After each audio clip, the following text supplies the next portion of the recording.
Hey everybody, it's Chris with Life 180. Today's really exciting. I want to talk to you about Index Universal Life as an investment vehicle, how life insurance agents are selling Index Universal Life as an investment vehicle, what they're using it for as an alternative as an investment vehicle, and ultimately why that story doesn't work. Now, let's get into this. First and foremost, when you talk to a life insurance agent when they're selling Index Universal Life, what are they telling you? They're basically, the story is the rich man Roth, right? Like the conversation around the fact that, like, why would you put your money in a 401k? Because 401ks are horrible. And I agree with that sentiment, they are. Why would you put money in a Roth? Or most people who can't afford or are not allowed to put money into a Roth because they make too much money, this is deemed a rich man's Roth because of everything that goes with it. But here's the deal. If you look at Index Universal Life and you look at the moving parts inside of Index Universal Life, it's really a zero-sum game, the same way that an investment vehicle is a zero-sum game, in the sense that you are investing for accumulation. If you follow any of the content that I create, you understand that I think one of the most important things everybody in this world needs to do is stop investing for accumulation, because you're investing in a zero-sum game that you are not in control of, right? Like, what I am talking about is investing for cash flow. That's one of the reasons I'm a big believer in whole life insurance as your financial fortress to store your money inside of and to protect your wealth. And then when you find opportunity, invest in cash flowing assets like real estate or something else that will create cash flow for you, right? When you invest in IUL, the biggest problem that I have with it is that you're really not going outside of the mindset of investing for accumulation. When you're investing for accumulation, it's, especially inside of an Index Universal Life, it's really no different. Like, let's look at the variables. What are the reasons that people don't like a 401k?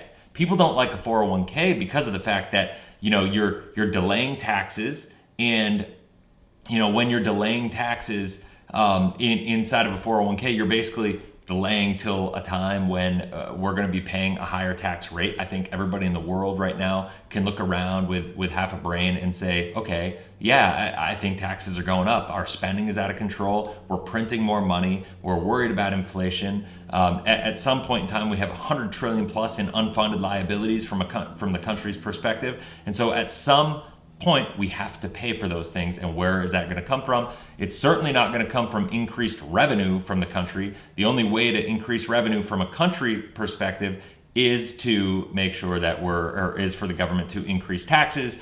And what does that mean? When you put money into a 401k, you're basically putting your money into an account where they have the ability to tax your wealth from you, right? Like that just is what it is. And so it's ultimately, you're putting money into an account where the government can say, okay, if we need more money to cover the deficit that we have, this is kind of a in case of emergency, break open glass kind of scenario. We can always tap into the 401ks. And if you think I'm wrong about that, go look at history. It's been done before. And it will happen again. It's happened in local state pension plans, like in Mississippi. That's the one that comes to top of mind. And it will happen on a national level at some point in time. So when you look at it from that perspective, this is the same reason I don't like Index Universal Life. People don't like 401ks. And it's funny, the people that sell Index Universal Life are, it's a bit, I'm just going to give them the benefit of the doubt. And if you're watching this and you sell Index Universal Life, I'm going to give you the benefit of the doubt in the sense that you probably haven't thought about it like this. You're selling away from 401ks because of the fact of the taxes, because of the fact of the administrative charges, because of the fact of the unpredictable growth, because of the fact of, like, all these different things. The government can raise taxes at any point in time, and you're ultimately not in control of the results of the returns inside of that 401k. Well, guess what? The IUL is no different. It's a little different in the sense that, yeah, you're paying taxes up front, so that's not, they're not controlling, but they can't raise taxes on you down the road. You're going to have tax-free access if you take it through policy loans, so on and so forth. We all know how that works. That's great. But what you're trading is you're going from a tax environment to an environment where the insurance company has control of the moving parts inside of that policy. The same way the government has the ability to up taxes that you're arguing against, the insurance company has the same ability to increase fees, to increase charges, to increase insurance costs, to lower cap rates, to do all these things inside the policy that it ultimately functions the same way that the government functions with a 401k, right?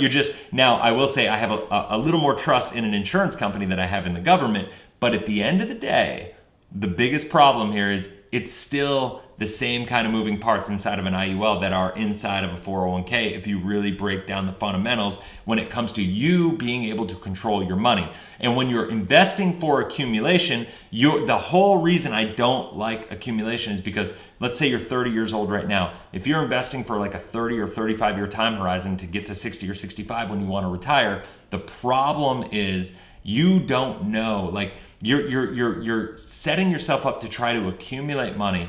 You don't know what the results are going to be inside of that account. The problem is if the IUL doesn't perform, you're probably not going to know whether you're in good shape or bad shape until it's too late to solve the problem. Right? I mean, just think about that. And what happens is if you're not able to solve the problem, or if you don't become aware of the problem fast enough, you're not going to be able to solve the problem, right? And if it takes 20 years in this, because anybody who does IUL and does it right is going to, and when I say right, I use that term loosely, but like comes at it with the right assumptions. Let's say a 5% illustration expectation, option B, increasing death benefit, max funded to the MEC level, stuff of that nature, right? Like if you structure the policy right, you're still looking at like year 15 in the policy before it's really going to start to hum if everything goes well. That's if. So if you start right now to get to let's say 15 years from now, you're 30 and you get to 45, and if that thing didn't perform the way that you expected or needed it to, now you're in trouble, because to get from 45 to 60, if that's your time horizon, if it didn't work out, now it's going to be really hard for you to make up that difference. Versus if you just said, hey, listen, I'm going to put my money into an asset that I can control, a whole life policy. I can have my money in that policy. It's going to do what it's going to do. I know it's going to be guaranteed. Worst case scenario, once again, I make my decisions. What's the upside? What's the downside? Can I live with the downside? The downside in a whole life policy is that you're going to have a lot more liquidity if you structure the policy properly. Granted, there are a lot of life insurance agents that sell whole life that don't do it properly, especially when you look at some of the career shops out there. They don't do it the right way. A lot of people are exposed with whole life as well as they are with index universal life. But what I will say is that if you structure a whole life policy properly, you use that as a storage vehicle, you buy cash flowing assets inside of the policy, you use the cash flow from that to pay back your loans inside of the policy, never interrupt the compounding, it grows, you increase your collateral capacity as you go, and ultimately at the end of the day, you can increase your cash flow over the years. So it doesn't matter, you're not working for accumulation, you're constantly improving your cash flow. And let's face it, do you care how much money you have, or do you care how much cash flow you have? Cash flow is what we live off. Cash flow is all that matters.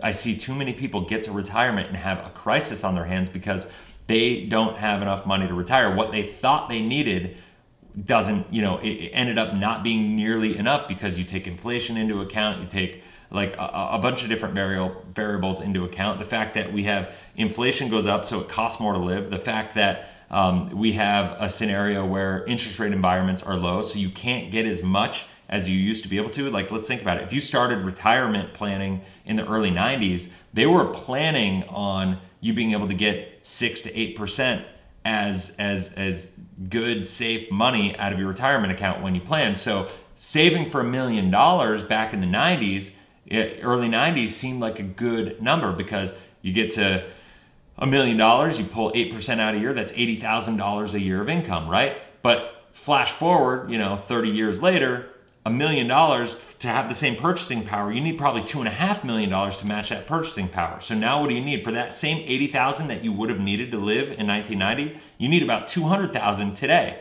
So in order to pull out today, not only can you not take the 8%, you can take the 4% maybe, I know there are a lot of people saying that you can do different strategies with IULs to get a higher percentage. Once again, it's still a variable that's uncontrolled by you, and there's no guarantee that it's going to get to that point in time. And I would say be very, very cautious about that. So, but the bottom line is you take a smaller percentage of expectation, what you can safely withdraw from any account as well, or take for distributions, and it makes it so people are getting to retirement and they're not even close to ready. They're totally exposed.